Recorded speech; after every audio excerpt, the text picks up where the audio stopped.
রাজবাড়ীর গোয়ালন্দ উপজেলার দৌলতিয়া ফেরিঘাটে পল্টন থেকে যাত্রীবাহী বাস পদ্মা নদীতে তলিয়ে যাওয়ার ঘটনায় প্রাণহানির সংখ্যা বেড়ে ২৬ জনে দাঁড়িয়েছে। তাদেরই দুইজন কাজী সাম্য সাইফ ও জোহরা অন্তু দম্পতি। মাত্র ১ বছরের দাম্পত্য জীবন শেষ হয়ে গেল পদ্মার গভীরে। এই ঘটনায় রাজবাড়ী শহর জুড়ে শোকের ছায়া নেমে এসেছে। জানা যায়, কাজী সাম্য সাইফ রাজবাড়ী শহরের মহিলা কলেজের পেছনের এলাকার বাসিন্দা। তিনি ঢাকায় একটি বেসরকারি প্রতিষ্ঠানে চাকরি করতেন। তার স্ত্রী জোহরা অন্তি রাজশাহী মেডিকেল কলেজে ইন্টার্ন চিকিৎসক হিসেবে কর্মরত ছিলেন। ২০২৫ সালের ফেব্রুয়ারি মাসে তাদের বিয়ে হয়। ঈদের ছুটি কাটাতে তারা রাজবাড়ীতে নিজ বাড়িতে এসেছিলেন। বুধবার বিকেলে ঢাকায় ফেরার উদ্দেশ্যে রাজবাড়ী শহরের বাস মালিক সমিতি এলাকা থেকে সৌহার্দ্য পরিবহনের একটি বাসে ওঠেন। বাসটি রাজবাড়ী থেকে ছেড়ে যাওয়ার প্রায় ৪৫ মিনিট পর দৌলতিয়া ঘাটে পল্টনে ওঠার সময় নিয়ন্ত্রণ হারিয়ে পদ্মা নদীতে পড়ে যায়। এতে ঘটনাস্থলেই তাদের করুণ মৃত্যু হয়।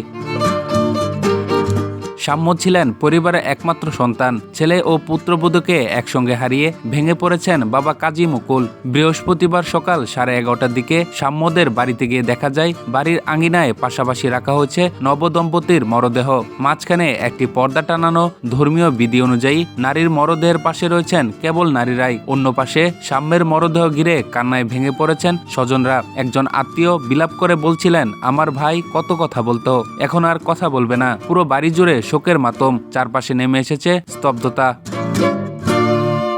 কাজী সাম্যের চাচা কাজী শহীদুল ইসলাম জানান, আমার ভাইয়ের একমাত্র ছেলে ছিল সাম্য। পড়াশোনা শেষ করে ঢাকায় একটি বাইং হাউসে চাকরি করত। তার স্ত্রী অন্তি রাজশাহী মেডিকেল কলেজ থেকে পাশ করেই ইন্টার্নি করছিল। ১ বছর আগেও বিয়ে হলেও এই বছর ফেব্রুয়ারিতে আনুষ্ঠানিকভাবে তাকে ঘরে তোলা হয়। এরপর তারা ঢাকার উত্তরায় থাকতো। ঈদে বাড়িতে এসেছিল। কে জানতো এটাই তাদের শেষ যাওয়া হবে। তিনি আরো বলেন, ছেলে আর পুত্রবধূকে হারিয়ে আমার ভাই কাজী মুকুল এখন একেবারে একা হয়ে গেছেন। সাম্য খুব ভালো ছেলে ছিল।